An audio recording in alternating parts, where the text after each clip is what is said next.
نحمده ونصلي على رسوله الكريم أما بعد قال الله تعالى في القرآن المجيد أعوذ بالله من الشيطان الرجيم بسم الله الرحمن الرحيم وما أرسلناك إلا رحمة للعالمين وقال رسول الله صلى الله عليه وسلم ارحم من في الأرض يرحمكم من في السماء.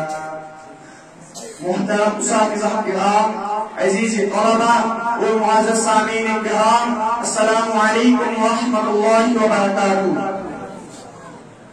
آج کا موضوع نہایت اہم، حساس اور موجودہ حالات سے جڑا ہوا ہے۔ اسلام امن کا پیغام اور موجودہ دور کی غلط فہمیاں۔ اسلام جس کا مطلب ہی سلامتی، امن اور اطاعت ہے، دنیا کا وہ دین ہے جو انسان کو امن، انصاف، بھائی چارے، صبر اور محبت کا درس دیتا ہے، مگر افسوس کہ آج اس دین کی رحمت کو دہشت گردی، شدت پسندی اور اتحاد پسندی سے جوڑ دیا گیا ہے۔ اللہ تعالیٰ قرآن مجید سورہ انبیاء آیت نمبر 107 میں فرماتا ہے وَمَا أَرْسَلْنَاكَ إِلَّا رَحْمَةً لِلْعَالَمِينَ۔ ہم نے آپ صلی اللہ علیہ وسلم کو تمام جہانوں کے لیے رحمت بنا کر بھیجا ہے۔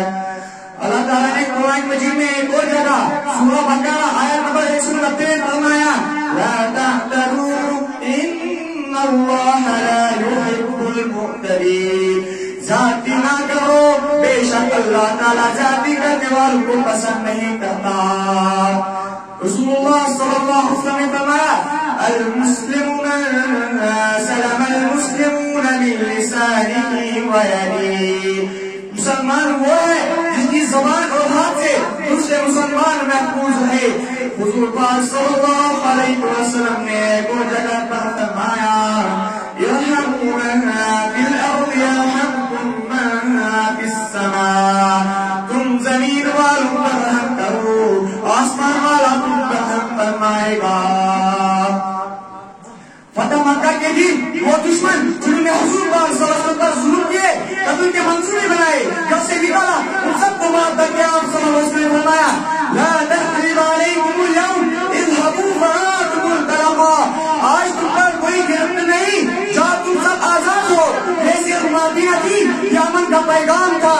جب اہل طائف نے پتھر مار کر نبی کریم صلی اللہ علیہ وسلم کو لہن کیا اور پھر جب پیش ہوا کہ وہ اس قوم کو تباہ کر دے، مگر آپ صلی اللہ علیہ وسلم نے فرمایا نہیں نہیں، میں دعا کرتا ہوں کہ ان کی نسل میں ایمان والے پیدا ہو۔ یہ اسلام کا اخلاق، یہ امن۔ ایک بار ایک یہودی عورت نے رسول اللہ صلی اللہ علیہ وسلم کو زہر آلود گوشت کھلانے کی کوشش کی۔ جب معاملہ سامنے آیا تو صحابہ نے بدلہ لینے کی اجازت مانگی، مگر آپ صلی اللہ علیہ وسلم نے فرمایا نہیں نہیں، مگر آپ صلی اللہ علیہ وسلم نے اسے بھی معاف کر دیا۔ یہ اسلام کا سچ چہرہ، برداشت، معافی، رحم۔ علامہ اقبال رحمۃ اللہ علیہ فرماتے ہیں ہزاروں سال نرگس اپنی بے نوری پہ روتی ہے، ہزاروں سال نرگس اپنی بے نوری پہ روتی ہے، بڑی مشکل سے ہوتا ہے چمن میں دیدہ رنگ پیدا۔ محترم سامعین کرام، اسلام وہ دیدہ رنگ پیدا کرتا ہے جو امن کا سفیر ہو، جو ظلم کے خلاف ہو اور جو انسانیت کا خادم ہو۔ آج مغرب میں اسلام کے خلاف ایک منظم مہم چلائی جا رہی ہے، میڈیا پر ہر مسلمان کو مشکوک بنایا جا رہا ہے، مسلمان نوجوانوں کو شدت پسند کہا جا رہا ہے، داڑھی کو دہشت گردی کی علامت سمجھا جا رہا ہے اور اسلامی تعلیمات کو بگاڑ کر پیش کیا جا رہا ہے۔ لیکن سوال یہ ہے کہ کیا دنیا کی کوئی بھی اسلامی حکومت نے کسی ملک پر چڑھائی کر دی؟ کیا اسلام نے کئی بچوں، عورتوں یا بوڑھوں کو قتل کرنے کا حکم دیا؟